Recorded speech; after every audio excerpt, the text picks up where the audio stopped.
Hey guys, welcome back to Pharma Palette.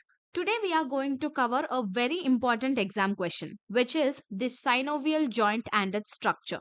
So I will explain in simple points, and the same lines I say here are exactly what you can write in your exams along with a neat diagram to score full marks. So one of the most common type of joint that is present in the body is called as synovial joint, and the synovial joint, it is also called as diarthrosis. Now let's get into its structural characteristics. Actually, the speciality in the synovial joint is the presence of the joint cavity. So there will be presence of joint cavity in it, and there is also a fluid filled space. There is one more point, that the articulating surface of the synovial joints are not directly connected to each other. Because the articulating surfaces are not directly connected to each other, they will be giving the ability to move smoothly and also increases the joint mobility. So what all points you will be writing in the first point you will write in this is also called as the diarthrosis. Second thing is, it is one of the most common type of the joint that is present in the body. Now coming to the structural characteristics, there will be presence of a joint cavity in it. There is a fluid filled space, and also the articulating surfaces of this, they are not directly connected to each other. That is a reason that it gives the ability to move smoothly and increases the joint mobility. So you have to write all these points in the starting. Now let's try to draw this. So this is the synovial joint. So this part we will be calling it as periosteum. This is the bone. This part is filled with the synovial cavity. This is called as the articular cartilage, and this part is called the synovial membrane.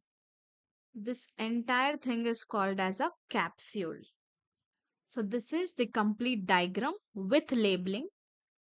Now what all points you'll include here? So the first point is that the wall of the space is formed by the articular capsule. Second thing is this articular cartilage. So this will be useful for preventing the friction between the bones, articular cartilage. And similarly, the inner surface, so this one. So this inner surface, we will be calling it as the synovial membrane. So it is simply the inner surface of articulating capsule is called as synovial membrane, and this synovial membrane will be thin, and the cells which are present in this membrane, they will be useful for secreting the fluid. Now what is that fluid called? It is the synovia. Synovia is simply a thick fluid.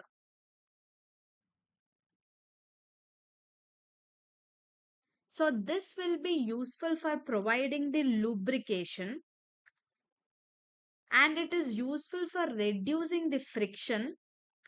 It is useful for providing the nourishment, and especially that nourishment to the articular cartilage. Now, I'll repeat again what all points you have to include after drawing this diagram. So the first one is the wall of the space is formed by articular capsule. So the second point is the friction between the bones is prevented due to the presence of articular cartilage. Third point is the inner face of this articular capsule is having a synovial membrane, and that synovial membrane is thin. So the cells in this membrane, they will be useful for secreting a fluid, and that fluid is called as synovial fluid. It is simply the synovia, which is a thick fluid that is useful for providing the lubrication, reduces the friction, provides the nourishment to the articular cartilage. And now let us discuss about the additional structures of the synovial joint. So the first one is articular disc.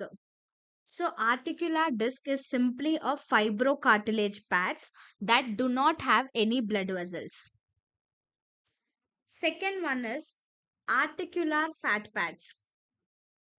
Means these are the simple adipose tissue pads that protect the articular cartilage. Now the third one is the tendons. Tendons means they will be containing the parallel bundles of collagen fibers. Then we also have the accessory ligaments. Then we also have the bursae, which is simply a sac-like structure that is useful for elevating the friction.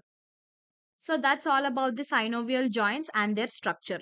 So in your exams, just write the definition and all the components included in it and draw a neat label diagram.